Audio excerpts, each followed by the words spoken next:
Je ne crois qu'aux histoires d'amour.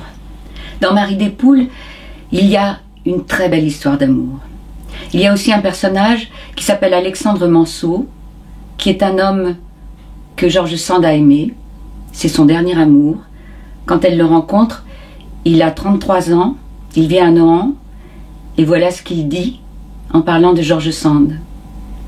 Pendant les 14 ans que j'ai passés ici, à Nohant, j'ai plus ri, plus pleuré, plus vécu que pendant les 33 ans qui les ont précédés.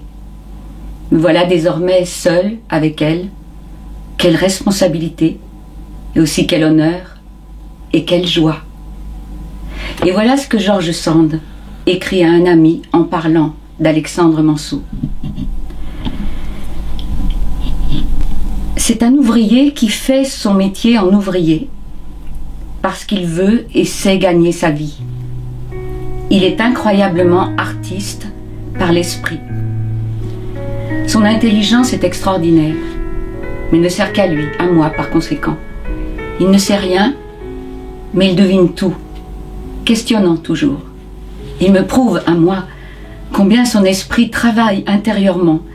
Il ne sait pas l'orthographe, mais il sait faire des vers. C'est un détail qui le peint tout entier. Il n'a pas d'ambition d'argent et de renommée. Il veut se grandir devant lui-même et devant le peu d'êtres qu'il aime, insouciant de braver et de choquer tout le monde. Car il aime. Il aime, voyez-vous, comme je n'ai vu aimer personne. Qu'est-ce que ça me fait, après tout, qu'il ne plaise pas aux autres, pourvu qu'il me plaise à moi? Tous les défauts qu'il a avec les autres disparaissent dans le tête-à-tête.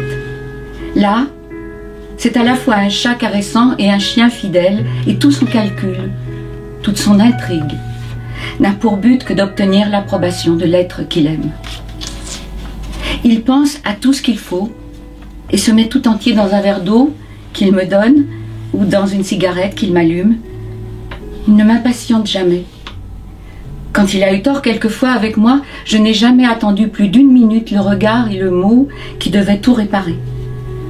Quand je suis malade, je suis guérie, rien que de le voir me préparer mon oreiller et m'apporter mes pantoufles. Moi qui ne demande et n'accepte jamais de soins, j'ai besoin des siens comme si c'était dans ma nature d'être choyée. Enfin, je l'aime. Je l'aime de toute mon âme, avec ses défauts, avec les ridicules que les autres lui trouvent, avec les torts qu'il a eus et les bêtises qu'il a faites et que je sais par lui. Je l'aime avec tout ce qu'il est.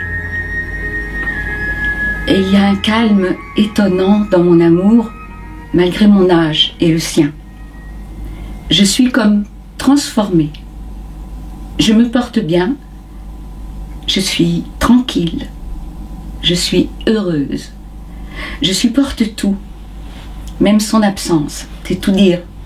Moi qui n'ai jamais supporté cela. Elle a 14 ans de plus que lui et c'est son plus bel amour. Je vous attends au théâtre Montparnasse à 19h30.